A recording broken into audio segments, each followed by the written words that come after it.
আরে ভাবি, এটা তো অনেক সহজ কাজ, এইটা পারতেছেন না? আচ্ছা ঠিক আছে, দেখি আমি কি করতে পারি। কি সহজ কাজ যেটা তুমি পারো ভাবি পারে না? ভাবি বিয়েতে যাবে শাড়ি পরে, শাড়ির কুচি ঠিক মতো মিলাতে পারতেছে না। তুমিও তো বিয়ের পরে শাড়ি পরতে পারতা না, আমিই তো তোমারে শাড়ি পরানো শিখাইছি। আচ্ছা আমি যাব। কোথায় যাবা, ভাবিরে শাড়ি পরাইতে? আরে কি উল্টা পুল্টা কথা বলতেছো, দোকানে যাওয়ার কথা বলছি। मौत को छू के टक से वापस आ सकता हूँ। হ্যাঁ আমি বাইরে যাচ্ছি, তোমার সুই সুতা কিছু লাগবে নাকি?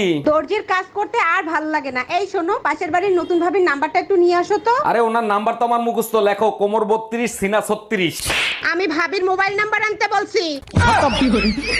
Bye bye. আচ্ছা, কালকে যখন তুমি বাসায় আসছো, টুম্পা ভাবিরে ওই সময় বাসায় আসতে দেখলাম, কাহিনী কি? কি বলতে চাও তুমি? টুম্পা ভাবির নিয়ে আমি কক্সবাজার গেছি? আমি সে কথা বলি নাই, টুম্পা ভাবির চার্জার নাকি তোমার কাছে, সেটা নিতে আসছিল। তার তো চার্জারই নাই, সে তো সারা রাত আমার চার্জার দিয়ে চার্জ দিছে।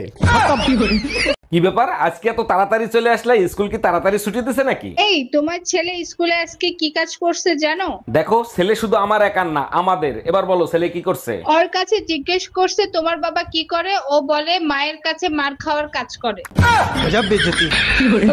ভাবি, শুনলাম বিয়ের আগে আপনি নাকি কারো কোনো কথা শুনতেন না, এর জন্য আপনি আপনার মায়ের হাতের মাইরও খাইছেন। ওই শুধু মায়ের খাই নাই, 3 বেলা ভাতের সাথে ঝাটার বাড়ি ফ্রি ছিল। বিয়ের পরে এত ভদ্র হইলেন কি করে? আজ পর্যন্ত শাশুড়ির সাথে তর্ক পর্যন্ত করতে দেখলাম না। ভদ্র কি আর সাধে হইছি, বিয়ের পর যখন জানতে পারছি সব সম্পত্তি শাশুড়ির নামে।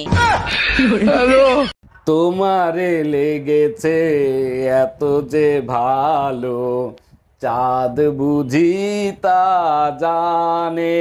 বাহ ভাইজান, আপনার গানের কণ্ঠ তো অনেক সুন্দর। বলেন কি, তাই নাকি? Thank you so much. হাতে একটা ফুটা থাল নিয়েও তো গাইতে পারেন, অনেক ইনকাম করতে পারবেন।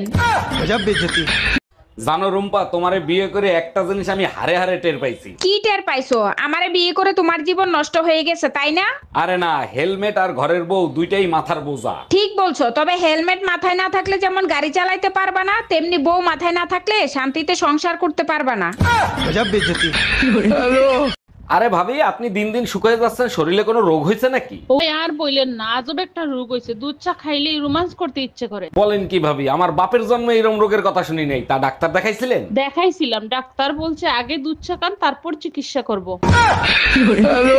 আচ্ছা, দুপুরে যে পায়েস খেলা, পায়েস কেমন হয়েছে সত্যি করে বলবা, আমার কসম। সর্বনাশ হয়েছে, সত্যি কথা বললে অশান্তি হবে, মিথ্যে কথা বলা যাবে না, কসম দিছে। কি করব?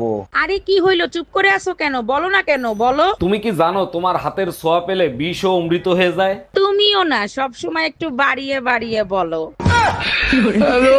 জানো ছোট গিন্নি, আমিই বড় গাধা ছিলাম যে তোমার বোনের বিয়ে করছিলাম। আরে দুলাভাই, আপনি শুধু গাধাই না, অন্ধও ছিলেন। দেখো ছোট গিন্নি, গাধা হইতে পারি, অন্ধ ছিলাম না। অন্ধ যদি নাই হইতেন, বোনের পাশে আমিও ছিলাম, আমারও আপনি দেখতেন।